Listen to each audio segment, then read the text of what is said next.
and we are back with Ashish sir to talk about stock markets. So, sir, let's begin.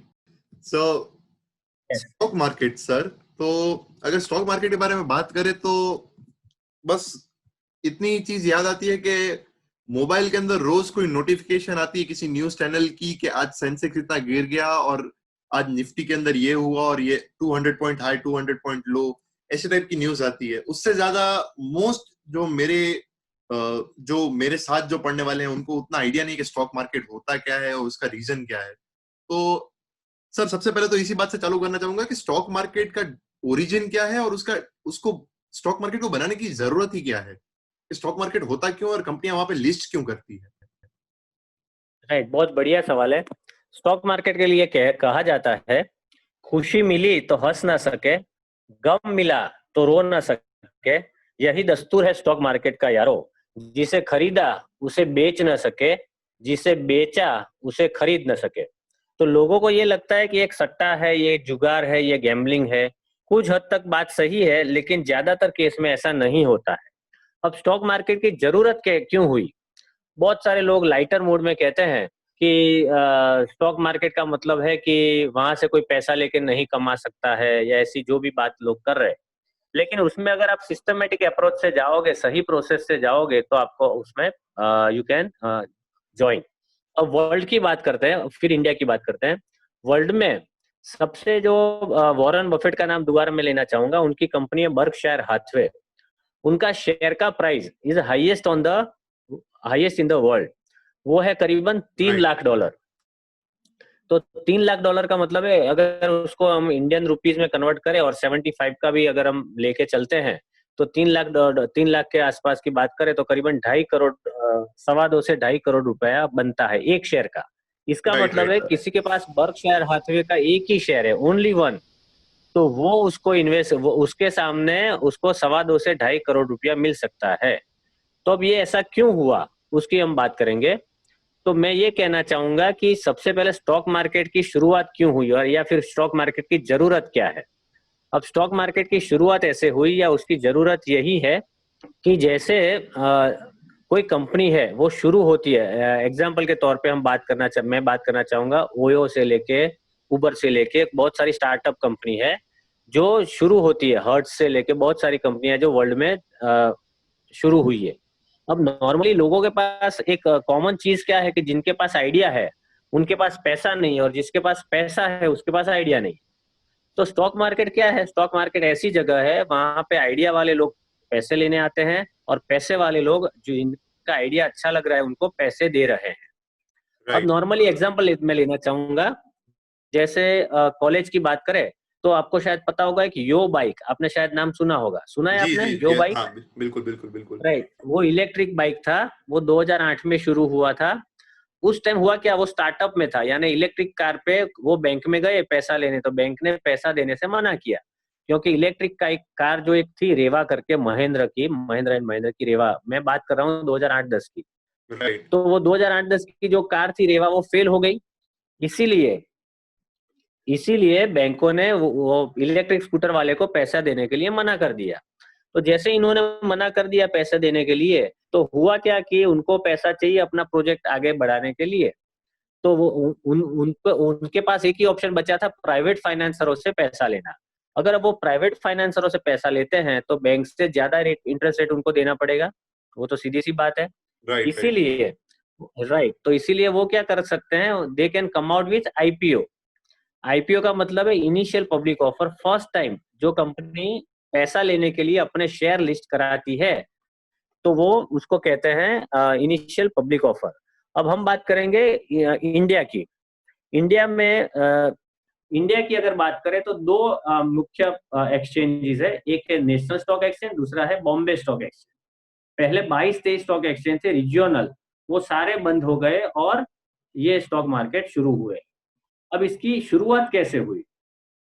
India की बात करें तो सबसे पहले banyan tree, Bombay stock exchange में मुंबई में बनियन ट्री, एक जो बरगद का पेड़ था उसके नीचे कुछ लोग इकट्ठा होके कुछ पैसे की, कॉटन की, कमोडिटी की आप्ले करते थे। तो वहां से धीरे धीरे दलाल स्ट्रीट करके फोर्ट में एक नई जगह हो गई, वहां पे ये थोड़ा ऑर्गेनाइज्ड और फॉर्मलाइज्ड हो गया। 1875 में इंडिया में बॉम्बे स्टॉक एक्सचेंज शुरू हुआ और हर्षद मेहता का जो स्कैम हुआ उसी के बाद यानी कि 1992 के आसपास एनएससी ने अपना नेशनल स्टॉक एक्सचेंज शुरू किया। तो अभी दो स्टॉक एक्सचेंज इंडिया में कार्यरत हो रहे हैं। जो स्टॉक एक्सचेंज की अगर बात करें तो जैसे आपने कहा कि स्टॉक एक्सचेंज काफी टाइम पे यही लगता है कि एक गैम्बिट है या फिर उसके अंदर कोई ट्रेड ऑफ होता है कि ये कोई ऐसी चीज है कि जो पैसे हम इन्वेस्ट करें तो हमारे हाथों के अंदर से ही वो खींच के लेके जाएगा और वो वापस नहीं दे पाएगा। इस बात में कितनी सच्चाई है? अब जैसे कोई भी ट्रेड है, कोई भी चीज आप कर रहे हो, अगर आप कोई भी इंजीनियरिंग कर रहे हो या आप कोई भी बिल्डिंग कंस्ट्रक्शन का काम कर रहे हो या आप दवाई की फैक्ट्री है, तो जितने सारी दवाई की फैक्ट्री है वो सारे सक्सेसफुल नहीं है। जितने सारे डेवलपर है जो बिल्डिंग कंस्ट्रक्शन के, उतने सारे सारे लोग एक्सपर्ट नहीं या सक्सेसफुल नहीं है। जो कपड़े की मिल लगा रहा है तो सारे लोगों का कपड़ा नहीं बिक रहा है। तो क्या उसमें कमी है? यानी कि अगर आप प्रोसेस से जाओगे, जो सही प्रोसेस है वो प्रोसेस से जाओगे तो नॉर्मली आपका पैसा जाने की संभावना नहीं है। यहाँ पे स्टॉक मार्केट में मेनली कहते हैं 3 चीज की जरूरत है: धन, ध्यान यानी कि आपका फोकस, और तीसरा धीरज यानी कि पेशेंस। अगर ये 3 चीज आपके पास है तो आप डेफिनेटली स्टॉक मार्केट में पैसा कमा सकते हो। स्टॉक मार्केट में दो दो मेजर डिवीजन है: आईपीओ यानी इनिशियल पब्लिक ऑफर, और इनिशियल पब्लिक ऑफर जब लिस्ट होता है उसके बाद का जो प्रोसेस है जिसको कहते हैं सेकेंडरी मार्केट। वो सेकेंडरी मार्केट है जहां पे स्टॉक मार्केट में शेयर लिस्ट होता है और वहां पे ट्रेडिंग कर सकते हैं। अगर आप अच्छी कंपनियों में इन्वेस्टमेंट करोगे, उसके मेजर 3-4 पॉइंट आप ध्यान रख सकते हो। प्रमोटर अच्छा होना चाहिए, कंपनी का जो फ्यूचर है, कंपनी की जो प्रोडक्ट है फ्यूचर है वो आपको सही में अच्छी होनी चाहिए। तीसरा, कंपनी ने कितना डेट मार्केट से लिया है। और चौथा, जो आप देख सकते हैं कंपनी के मार्केट शेयर कितना है। जैसे अगर आप टेलीकम्युनिकेशन मार्केट की बात करें तो अभी मेजर सिर्फ 2.5 प्लेयर है। एक है जियो, दूसरा है भारती एयरटेल, और 2.5 यानी जो आधा मैं मान रहा हूँ वो है आइडिया और वोडाफोन का जो संयुक्त साहस है। यानी 2.5 प्लेयर की अगर हम बात करें तो आइडिया और वोडाफोन का करीबन कम मार्केट शेयर है, लेकिन जियो और एयरटेल का करीबन 40 से 45% मार्केट शेयर है। तो अगर आपको अच्छी कंपनी चुननी है तो कंपनी का, जैसे मैंने आपको बताया, प्रमोटर, कंपनी का डेट मार्केट से कितना लिया है, खुद का कितना पैसा है, तीसरा कंपनी का मार्केट शेयर और प्रोडक्ट का फ्यूचर। ये टर्म सबसे ज्यादा सुनते हैं कि सेंसेक्स और निफ्टी, तो इन टर्म्स का मतलब क्या होता है और इस स्टॉक मार्केट से कैसे रिलेशन में है? यस। अब मेरा पर्सनल व्यू थोड़ा सा डिफर होता है सेंसेक्स और निफ्टी से, क्योंकि एक मैं एग्जांपल लेना चाहता हूँ। सपोज मैं अहमदाबाद से बिलोंग करता हूँ, इसलिए मैं अहमदाबाद की बात कर रहा हूँ। अहमदाबाद के एक स्कूल में करीबन 5,000 बच्चे पढ़ रहे हैं। उसमें से जो टॉप 30 बच्चे हैं उसको अलग निकाल देते हैं और प्रिंसिपल साहब दुनिया को दिखाते हैं कि ये जो 30 बच्चे हैं ये हमारी स्कूल का रिजल्ट है। अगर हम बात करें तो ये सही नहीं है। क्यों सही नहीं है? क्योंकि ये जो 30 बच्चे हैं वो 5,000 बच्चों को रिप्रेजेंट कर रहे हैं, लेकिन 5,000 में से टॉप 30 को वर्ल्ड को दिखाते हैं कि ये हमारी स्कूल का रिजल्ट है। तो वो मेरे हिसाब से सही नहीं है, क्योंकि 5,000 बच्चे और 30 बच्चे में बहुत बड़ा अंतर है। तो ये जो 30 बच्चे हैं, ये मैं सेंसेक्स की बात कर रहा हूँ, बॉम्बे स्टॉक एक्सचेंज में करीबन 5500 स्क्रिप्ट लिस्टेड है, उसमें से ओनली 30 स्क्रिप्ट का जो सेंसेक्स बना हुआ है। और लोग एक दूसरे को पूछते हैं कि क्या लगता है, तब हम बात करते हैं कि या तो डर लगता है या पैसा लगता है, क्योंकि स्टॉक मार्केट ऊपर जाता है या नीचे जाता है। उसी तरह से निफ्टी है, एनएससी का जो सेंसेक्स है, एनएससी का जो इंडेक्स है उसको निफ्टी कहते हैं। वो 50 स्क्रिप्ट का बना हुआ है। यानी कि एनएससी में करीबन 1800 कंपनी लिस्टेड है, उसमें से 50 कंपनी जो अलग हुई है जिसको कहते हैं नेशनल 50। तो सेंसेक्स और निफ्टी मेरे हिसाब से आपको ध्यान में रखना चाहिए, लेकिन हमें सबसे ज्यादा ध्यान रखना है कि हमारा कितना पैसा, हमारा पोर्टफोलियो कितना ऊपर जा रहा है या कितना नीचे जा रहा है। हमें कंसर्न होना चाहिए हमारा पोर्टफोलियो कितना प्रॉफिट दे रहा है या कितना डिविडेंड दे रहा है। ये हमें ज्यादा इंपॉर्टेंट की बात है। सवाल ये है कि अगर स्टॉक मार्केट इतना सेफ है तो उसके अंदर मतलब रिटर्न रेट्स कितने हैं उसके? What are the average return rates के जिसके हिसाब से इन्वेस्टमेंट ग्रो हो सकता है? अब जैसे अगर लाइटर मोड में बात करें तो कहते हैं कि स्टॉक मार्केट में 1 करोड़ रुपया करना है तो क्या करना पड़ेगा। तो किसी ने बताया कि 2 करोड़ रुपये से शुरू करोगे तो ऑटोमेटिक 1 करोड़ हो जाएगा। लाइटर बात साइड में रखते हैं। अगर आप सही तरीके से इन्वेस्टमेंट करते हुए आपका पूरा, अगर आप इसको पूरा टाइम, जैसे कोई बिजनेस कर रहे हो आप, शायद कोई फैक्ट्री है तो आपको 10 to 6, 10 to 8 या जो भी आप काम कर रहे हो उसी टाइम में उसको फोकस करना है। इसी तरह स्टॉक मार्केट का ट्रेडिंग टाइम है 9:15 से 3:30। तो जिसको इन्वेस्टमेंट करना है उसको मेरे हिसाब से पूरा फोकस रखना चाहिए स्टॉक मार्केट पे। 9:15 से लेके 3:30 तक आपके पास उसका टच होना चाहिए। मार्केट में डिफरेंट एप्स अवेलेबल है, आपको ऑनलाइन भी ट्रेड कर सकते हो, मोबाइल एड से ट्रेड कर सकते हो, लैपटॉप से कर सकते हो। तो आपको मार्केट के टच में अगर आप रहते हो तो डेफिनेटली स्टॉक मार्केट आपको बहुत अच्छा रिटर्न दे सकता है। अगर एवरेज बात करें, सेंसेक्स की मैं बात करना चाहूंगा। सेंसेक्स 1979 में 100 था, 100। अभी सेंसेक्स चल रहा है करीबन, जैसे आपको पता है, 32,000 के आसपास। बीच में 40,000 के आसपास चला गया था। इसका मतलब है 2020 और 1979 यानी 41 ईयर्स में आपका सेंसेक्स कितने टाइम हुआ। इसका मतलब है कि अगर आपने 1979 में 100 रुपीज इन्वेस्ट किया होता सेंसेक्स में तो आज आपका कितना हो जाता, 42,000 या 32,000 डिपेंडिंग अपॉन मार्केट सेंसेक्स। अभी की बात करें, मई एंड की बात करें तो अभी 32,000 के आसपास सेंसेक्स चल रहा है। तो आपका 100 रुपया 32,000 हो जाता। अगर आपने वो ही 100 रुपया बैंक में डाला होता तो वो आपका बढ़ के होता हार्डली 6,400। इसका मतलब है सेंसेक्स में बैंक एफडी से करीबन 5 टाइम्स हायर रिटर्न मिल रहा है। लेकिन कब वो मिल रहा है, ओवर अ लॉन्गर पीरियड, यानी कि 30-35 साल में आपको ये अच्छा रिटर्न मिल सकता है।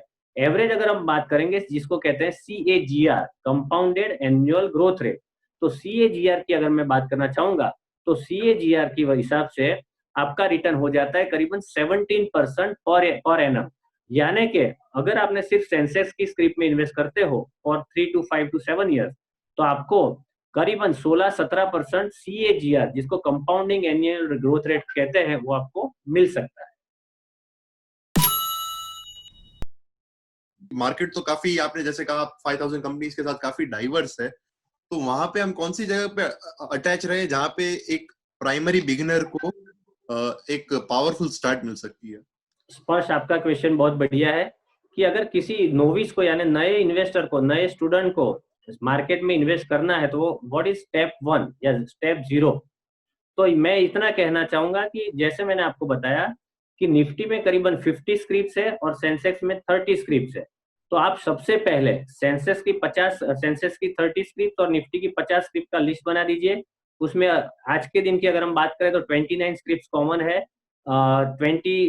एक स्क्रिप्ट अलग है, यानी जो 50 स्क्रिप्ट है उसमें सेंसेक्स और निफ्टी में 50 और 30 के हिसाब से 79 स्क्रिप्ट अवेलेबल है। तो ये मेजर जो 50 स्क्रिप्ट्स है उसमें आप इन्वेस्टमेंट, उसका आप ट्रैक रिकॉर्ड करना शुरू कीजिए। अब सबसे पहले आपको चेक करना है कि कौन सा सेक्टर चलेगा। अभी हम है मई एंड में, अभी लॉकडाउन अगला आएगा नहीं आएगा पता नहीं है। अगर लॉकडाउन आता भी है तो भी उसके बाद कौन सा सेक्टर चलेगा। तो जैसे लग रहा है कि टेलीकम्युनिकेशन बढ़ेगा, क्योंकि अभी हम सब ऑनलाइन डेटा यूज कर रहे हैं, ऑनलाइन मीटिंग यूज कर रहे हैं, घर में बंद है तो सबसे ज्यादा टेलीफोन का काम कर रहे हैं, टेलीफोन से काम कर रहे हैं। तो टेलीकम्युनिकेशन सेक्टर बढ़ सकता है। दूसरा बढ़ सकता है online teaching, online education classes का सेक्टर, जो भी कंपनियां हैं जैसे एड्यूकॉम पर वो सब कंपनियां, वो बढ़ सकती है। आईटी कंपनी का काम सब घर से ही करते रहते हैं, इन्फोसिस, विप्रो, HCL टेक्नो, उसमें आप इन्वेस्टमेंट कर सकते हैं। उसके बाद जैसे अगर हम नेगेटिव बात करें उससे पहले एक पॉजिटिव बात मैं करना चाहूंगा कि और एक ऑनलाइन के साथ जो वीडियो एडिटिंग और उसकी जो कंपनियां हैं जो उसका काम कर रही है, वो उसका भी ट्रेड होने की संभावना है। तो आपको सबसे पहले करना है कि कंपनी का सेक्टर कौन सा है। अब सेक्टर में से हम जाएंगे कंपनियों के बारे में, कौन सी कंपनी का ज्यादा मार्केट शेयर है। अब जैसे हम घर में रहते हैं तो अभी हमें हमारी बेसिक नेसेसिटी है ग्रोसरी। तो ग्रोसरी वाले यानी सबको टूथपेस्ट चाहिए, साबुन चाहिए, तेल चाहिए, खाना चाहिए, बिस्किट चाहिए। तो उसकी जो लिस्टेड कंपनी है जैसे HUL, हिंदुस्तान यूनिलीवर है, प्रॉक्टर एंड गैम्बल है, या फिर तीसरी है कॉलगेट है। तो ये कंपनियों का फ्यूचर अच्छा लग रहा है क्योंकि वो एफएमसीजी सेक्टर में, और सारे लोग नेसेसिटी तो यूटिलाइज करने ही वाले हैं, तो उस कंपनी का आपको अभी फोकस रखना चाहिए। उसके बाद हम देख सकते हैं कि ऐसी कौन सा सेक्टर है कि उसमें ज्यादा बढ़ोतरी हो सकती है। तो जैसे फार्मास्यूटिकल से मेडिसिन की अभी सबको सबको यही टेंशन है कि इसका वैक्सीन आएगा या नहीं आएगा, इसकी दवाई निकलेगी या नहीं निकलेगी। तो ये इसके पीछे जो भी फार्मास्यूटिकल कंपनीज काम कर रही है, तो आपने अभी देखा होगा फार्मास्यूटिकल कंपनी जो जिसमें अच्छा रिसर्च एंड डेवलपमेंट है, तो उस कंपनी का शेयर ज्यादा बढ़ सकता है। तो आपको सबसे पहले सेक्टर सिलेक्ट करना है, उसमें से प्रमुख कंपनियां, मेन कंपनियां कौन है जिसका मार्केट शेयर ज्यादा है, उसमें आप इन्वेस्टमेंट कर सकते हैं। और तीसरा, उसके बाद आपको देखना है वो कंपनी को सिलेक्ट करने के बाद, जैसा मैंने आपको बताया, प्रमोटर कौन से है, यानी उसका ट्रैक रिकॉर्ड क्या है, कंपनी डिविडेंड, बोनस या राइट इश्यू कैसे कितना दिया है अभी तक, या जिसको कॉर्पोरेट एक्शन कहते हैं। तीसरा आपको देखना है कंपनी के फंडामेंटल्स के बारे में, यानी डिफरेंट रेशियो, पी, ईपीएस और वो सब क्या है। और चौथा आपको देखना है कि कंपनी के पास डेट कितना है, यानी कंपनी ने मार्केट से कितना पैसा डेट लिया है। अब जैसे स्टॉक मार्केट में कोई गारंटी नहीं है, क्योंकि सेबी भी क्या बोलती है म्यूचुअल फंड में या स्टॉक मार्केट में, please read offer document before investing, it is subject to market risk. इसका मतलब है कि जहां पे आप थोड़ा सा रिस्क ले रहे हो तो वहां पे रिटर्न ज्यादा मिलने की संभावना है, लेकिन वहां पे कैपिटल लॉस होने की भी संभावना है।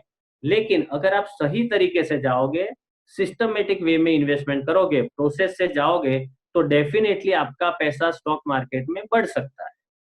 अब जैसा मैंने आपको बताया, फंडामेंटल एनालिसिस करना है, सेक्टरल एनालिसिस करना है, डेट फ्री कंपनी चेक करनी है, डिफरेंट रेशियोज चेक करने हैं। ऐसे बहुत सारे ऐप अवेलेबल है जिसके ऊपर आपको रेडीमेड ये सारे डिटेल्स मिल जाती है।